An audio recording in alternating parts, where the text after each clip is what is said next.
చేసుకో. ఏం తమ్ముళ్ళు హుషారుగా ఉన్నారా? ఏమమ్మా ఆడబిడ్డలు, మా ఆడబిడ్డలంతా మిద్దెలు ఎక్కేశారు, చాలా హుషారుగా ఉన్నారు. పోలింగ్ రోజు దగ్గరికి వస్తా ఉంది. ఇక్కడ కూడా మా ఆడబిడ్డలే, ఎటు చూసినా నా ఆడపడుచులే కనపడుస్తున్నారు. ఇంకొక పక్క మా తమ్ముళ్ళే యువత చాలా ఉత్సాహంగా ఉన్నారు. ఊపు వచ్చింది తమ్ముళ్ళు, రోజు రోజుకు పెరుగుతా ఉంది. రేపు జరిగే ఎన్నికల్లో రాష్ట్రమంతా వైఎస్ఆర్ కాంగ్రెస్ పార్టీ తుడుచుకుపోతుంది, మట్టి కరుస్తుంది. ఇక్కడ బొత్స కూడా ఏమవుతాడు? చిత్తుగా ఓడిపోతాడు, అవునా కాదా? చీపురపల్లి ఉత్తరాంధ్ర తెలుగుదేశం పార్టీకి కంచు కోట. ఎక్కడ పోయినా మీ ఉత్సాహం చూస్తున్నాం, ఒక ఊపు ఉంది.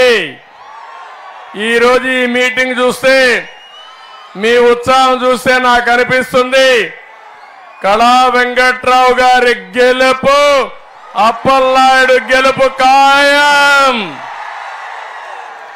గెలిపిస్తామని గట్టిగా చప్పట్లు కొట్టి బొత్స గుండెల్లో రైళ్లు పరిగెత్తించాలి. రేపటి నుంచి తిరగడం మానేయాలి. 80 మీటింగులు చూశాను తమ్ముళ్ళు, 81వ మీటింగ్ ఇది. మీటింగ్ నాకే అర్థం కావడం లేదు. ఉధృతంగా వస్తున్నారు. మీలో కసి ఉంది, పట్టుదల ఉంది. వైఎస్ఆర్ కాంగ్రెస్ పార్టీని ఇంటికి పంపించాలి. ఫ్యాన్ ని ముక్కలు ముక్కలు చేసి కసి తీర్చుకోవాలని మీలో సంకల్పం ఉంది. మీ జీవితాలతో ఆడుకున్న పార్టీ వైఎస్ఆర్ కాంగ్రెస్ పార్టీ. నేను అడుగుతున్నా ఇక్కడుండే వాళ్ళందరినీ, తమ్ముళ్ళని, ఏం తమ్ముళ్ళు మీ జీవితాల్లో ఏమైనా మార్పు వచ్చిందా మీకు?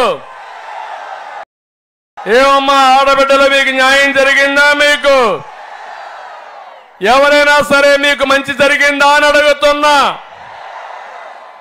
అందుకే 13వ తారీఖు గుర్తుపెట్టుకోండి, హింస రాజకీయాలు బాధుడికి, అదేవిధంగా అరాచకాలకి ముగింపు పలకాలని మిమ్మల్ని అందరినీ ప్రార్థిస్తున్నా. వైసీపీ ప్రభుత్వ అవినీతికి, దోపిడీకి, 5 ఏళ్ల సంక్షేమానికి ముగింపు కావాలి.